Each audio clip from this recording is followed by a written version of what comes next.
આજે મારે જે વાત કરવી છે એક જુદા જ વિષય પર છે. આપણે ત્યાં વડીલોની ખૂબ વાતો થાય. દરેક મોટા મેળાવડાઓમાં, જાહેર સમારંભોમાં કે વડીલો વિશે સંતાનોને ખૂબ સલાહ દેવામાં આવે. વડીલોના માનપાન સાચવવા, મા બાપને કેમ સાચવવા, મા બાપને દુઃખી ના કરવા, મા બાપ દુભાઈ એવું ના કરવું, કઈ રીતે વૃદ્ધોની સાચવવા, એમને સન્માન આપવું, વગેરે વગેરે વગેરે.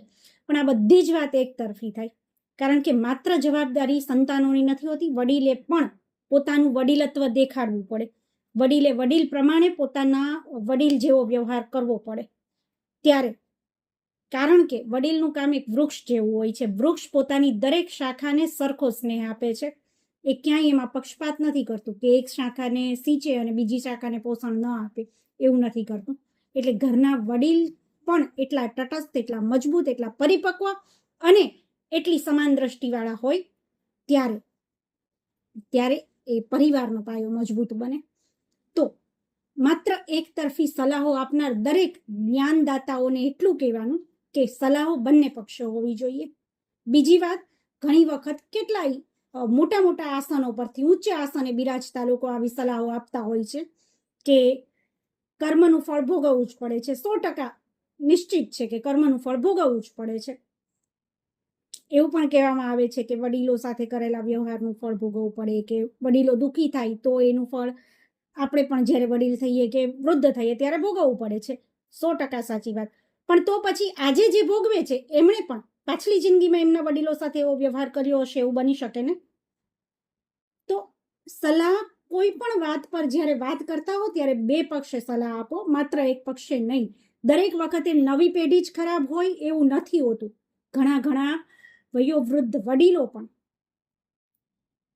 નવી પેઢીને એટલી પરેશાન કરી દેતા હોય છે કે એમની પાસે બીજો કોઈ રસ્તો નથી. બીજી વાત વિકાસની, તો વિકાસનો પહેલો નિયમ છે પોતાના સુરક્ષિત માળખામાંથી બહાર નીકળવું. એક પંખી પણ પોતાના બચ્ચાને પાંખો આપીને ઉડતા શીખવાડીને એને છૂટું મૂકી દે છે પોતાની જાતે ઉડવા માટે. તો પછી આ માણસ જાતનું આટલો શા માટે લગાવ, કે એવું શા માટે ઠાસી દેવામાં આવે છે કે જો માણસનું બાળક એટલે કે દીકરો પોતાનો અલગ સંસાર વિકસાવે કે અલગ રીતે એનો વિકાસ કરે તો એ ખરાબ થઈ જાય. અને એ પણ જો વિદેશ જાય તો એવું કહેવાય કે દીકરો વિદેશ ગયો છે, તો એનો ગર્વથી. પણ જો એક જ શહેરમાં કે ગામથી બહાર નીકળીને દીકરો પોતાના વિકાસ માટે પોતાનો અલગ સંસાર વિકસાવે છે ત્યારે એને ખરાબ ચિતરી દેવામાં આવે, એ કેટલું યોગ્ય. એટલે કોઈ પણ વસ્તુના બે પહેલું હોય છે. કોઈ વસ્તુને જનરલાઇઝ ના કરી શકાય, એક લાકડીએ ના આપી શકાય. માત્ર એક પક્ષને સાંભળીને બીજા પક્ષને ખરાબ ચિતરી દેવો, એના પ્રત્યે જજમેન્ટ બાંધી લેવા, એ સહેજ પણ યોગ્ય નથી. એટલે જે પણ ઊંચા આસનેથી આવી સલાહો આપે છે ને એમને કહેવાનું કે સલાહો બંને પક્ષે આપવાની હોય.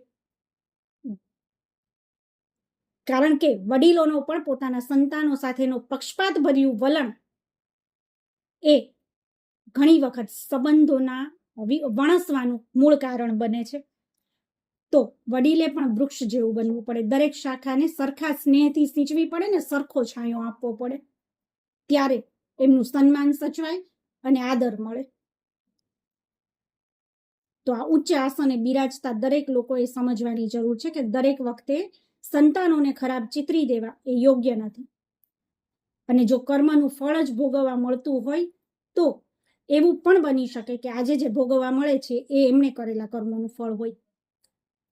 તો દરેક વસ્તુનો વિચાર કરીને પછી બોલવું, બંને પક્ષે સલાહો આપવી. વળી જો સંતાનનો અલગ રીતે પોતાનો સંસાર વિકસાવવો એ ખોટું હોય, એ યોગ્ય ન હોય, દીકરાએ પોતાનો અલગ સંસાર વિકસાવવો, મા બાપને છોડીને દૂર રહેવું, આ બધું જો યોગ્ય ન હોય તો અત્યાર સુધીની દરેક પેઢી સાથે જ રહેતી હોત. તો વિકાસના નામે તમારા માતા પિતા, એના માતા પિતા, એના માતા પિતા, એ દરેકે પોતાનો અલગ માળો રચ્યો ના હોત. અને તો ખરેખર અત્યાર સુધી દરેક પેઢીના સંયુક્ત કુટુંબમાં સંયુક્ત પરિવારો જ હોત. એટલે જો યોગ્ય નથી તો કોઈ માટે નથી, અને યોગ્ય છે તો દરેક માટે છે. એક તટસ્થ વિચારધારા સાથેની વાત કરવી જોઈએ. અને માત્ર ફિઝિકલી સાથે રહેવું એ સાથે રહેવું નથી. કારણ કે ઘણા પરિવારોમાં સંયુક્ત કુટુંબ હોવા છતાં ને સાથે રહેતા હોવા છતાં વડીલોની હાલત બદથી બદતર હોય છે અને ઘણા દૂર રહીને પણ વડીલોની સાથે પ્રેમભર્યો વ્યવહાર રાખે છે, જવાબદારીઓ નિભાવે છે અને સમય આવ્યો ઊભા રહે છે. એટલે નક્કી એ કરવાનું કે માત્ર શરીરથી સાથે રહેવું એને સાથે રહ્યા કહેવાય કે પછી મનથી આદર હોય એને આદર આપ્યો કહેવાય. નક્કી આપણે કરવાનું છે.